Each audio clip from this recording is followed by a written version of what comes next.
the beautiful forest of the Sundari mangrove. The Sundarban Delta is a rich and fertile basin of flora, growing in areas with low oxygen soil, where slow-flowing water allows fine sediments to accumulate, and the local fauna has adapted well to its vibrant physico-chemical factors.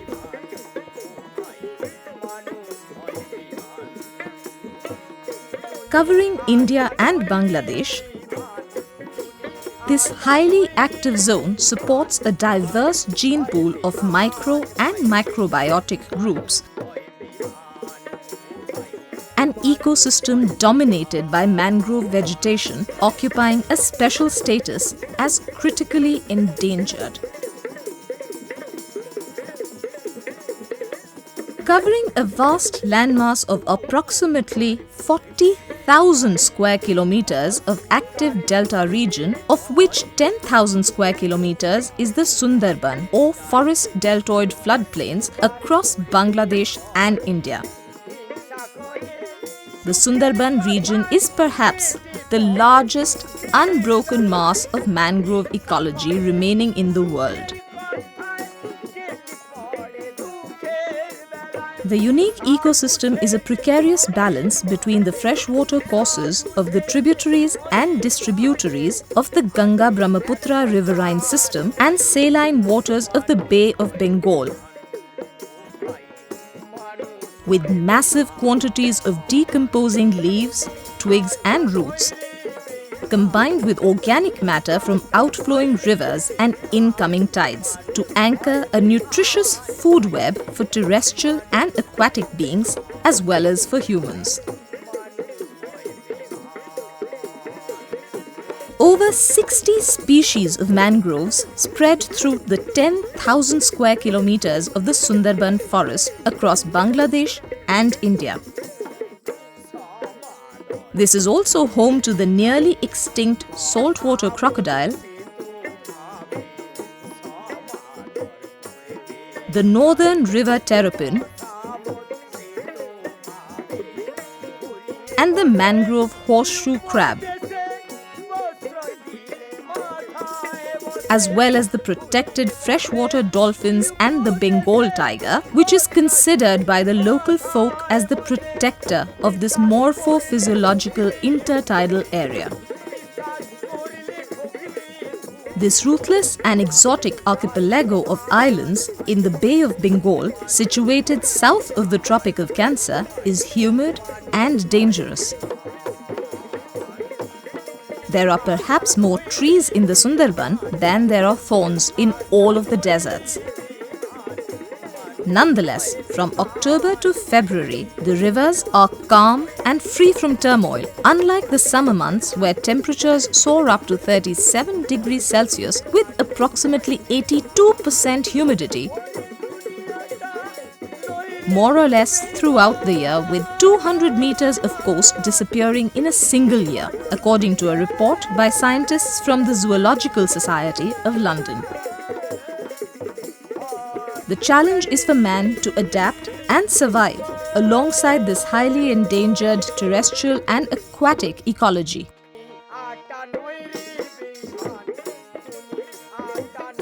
The supply of clean drinking water is limited despite digging pukurs or ponds to harvest rainwater for agriculture, fishing and household works. As the soil is naturally brackish, water inclines to be saline. Nonetheless, the aftertaste is sweet. Many animals are extinct here now because of resources being utilized for humans for domestic and commercial use, putting the Sundarban mangrove under extreme threat. For the first time in 1879, an area of 4,690 square kilometers was declared as protected forests, which were subsequently declared as reserved forests in 1928 and 1943.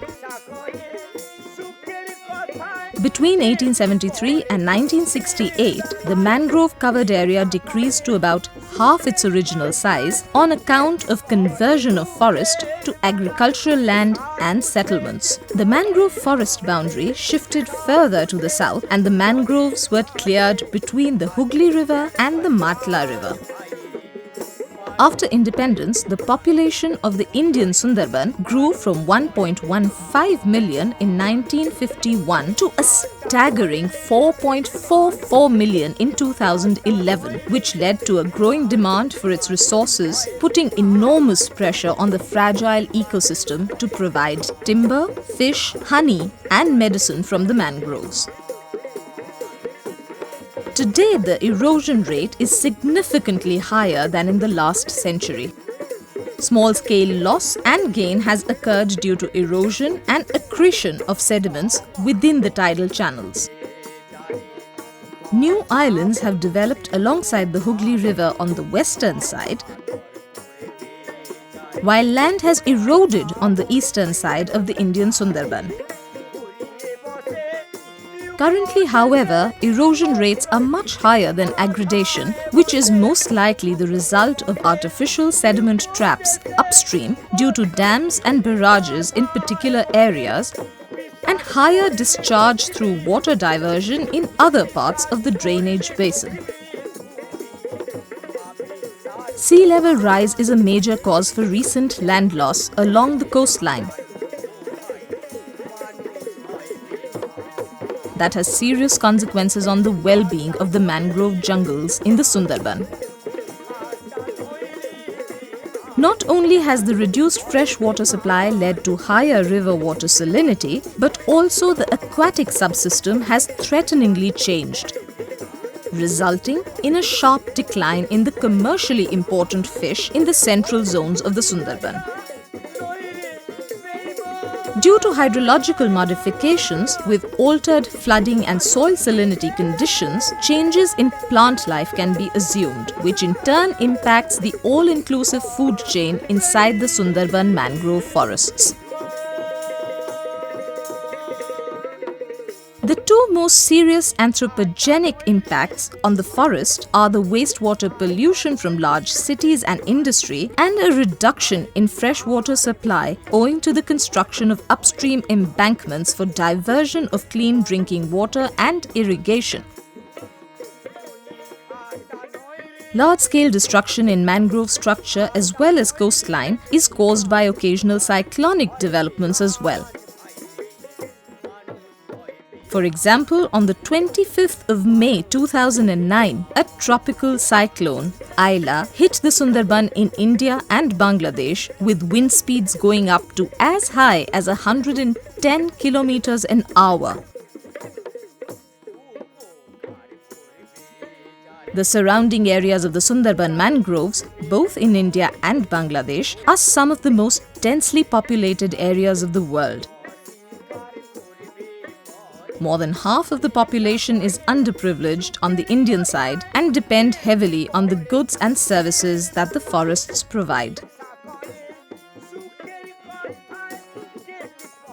Mangrove trees are used for medicine, timber, and construction material for houses, boats, traps, etc., as well as for fuel and charcoal production.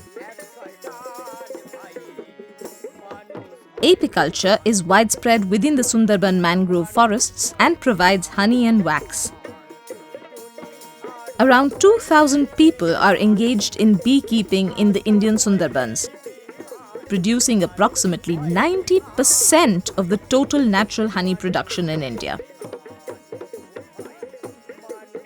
While crabs, mollusks, shrimp and fish are caught in the bay as well as the brackish waters surrounding the mangrove forests, the mangrove proper is the most important source for shrimp larvae supply to the aquacultures.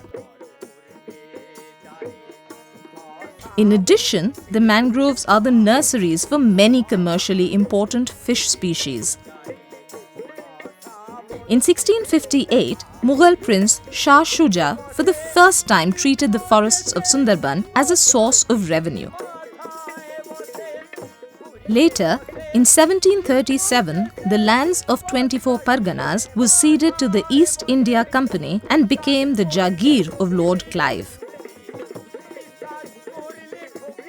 During this time, there was continuous reclamation of mangroves for settlement and agriculture. As Amitabh Ghosh writes in his novel, The Hungry Tide, more tribals were brought in from neighbouring states of Jharkhand, Odisha, Bihar and Bengal by a wealthy Scotsman named Daniel Hamilton. His idealistic concepts of development of rural Gosaba were inspired by the Scottish cooperative movement of the late 18th century Britain.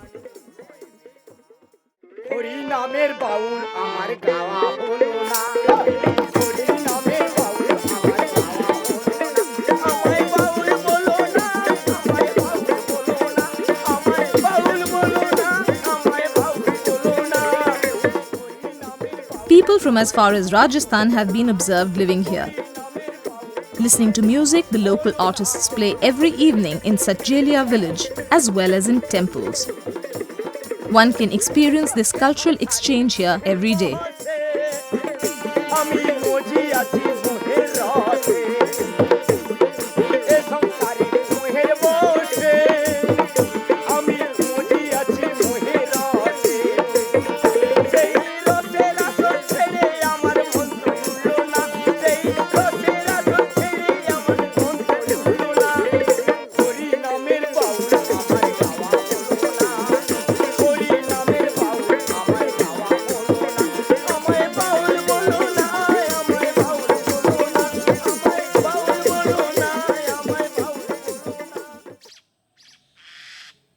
The mysterious, enigmatic and ever-changing mangrove delta of the Sundarban is a dense, shifting and copious network of exposed roots and creeks with a practical vision of only a few inches to a couple of meters. Branches hang over water inlets and alongside main riverbanks, making it extremely challenging and nearly impossible to get a decent vision of one's surroundings in the land of the great swimming cat, the Bengal tiger. The desert is hostile and the mangrove delta of the Sundari tree unsympathetic. We see in the eyes of the Adivasi of the Sundarban fortitude and the will to survive. Despite not just the harsh conditions, but also the fear of the Bengal tiger. In the words of several local village people, they attack man in daylight. Fishermen, honey collectors, timber collectors, all alike.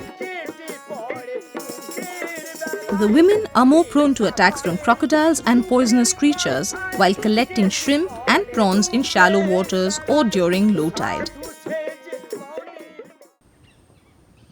We don't take the name of the tiger because he may just appear. Instead, we, both Muslim and Hindu, worship goddess Shakti or Bono Bibi. She is the mother of the forest who saves us from the bagh or tiger.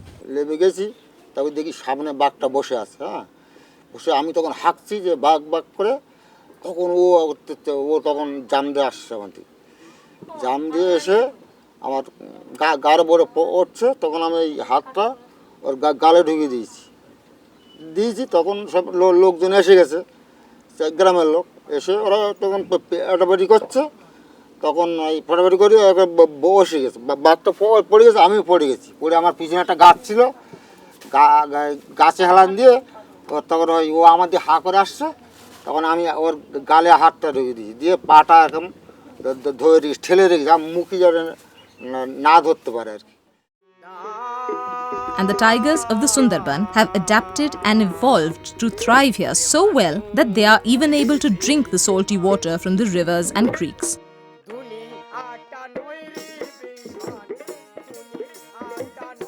Despite the 96 kilometers of nylon fencing dividing the forest and villages to keep the tiger in and man out, several times a week the forest department goes and manually patches breaches caused by tidal activities and man-made openings. Tourism is a boon to the Sundarban as a fresh stream of income. However, wildlife watching tourism is adding a tremendous amount of pressure on the entire ecosystem. There are over 60 diesel-powered boats going on safaris during the peak season, that is from November to February, making the tiger more aware of his closeness to man and thus more intrepid. The Forest Department, with the help of the locals, keeps tabs on the wildlife of this unique intertidal deltoid by reporting any suspicious activities and broken fence lines and spreading awareness about the importance of preserving the largest mangrove in the world, the Sundarban.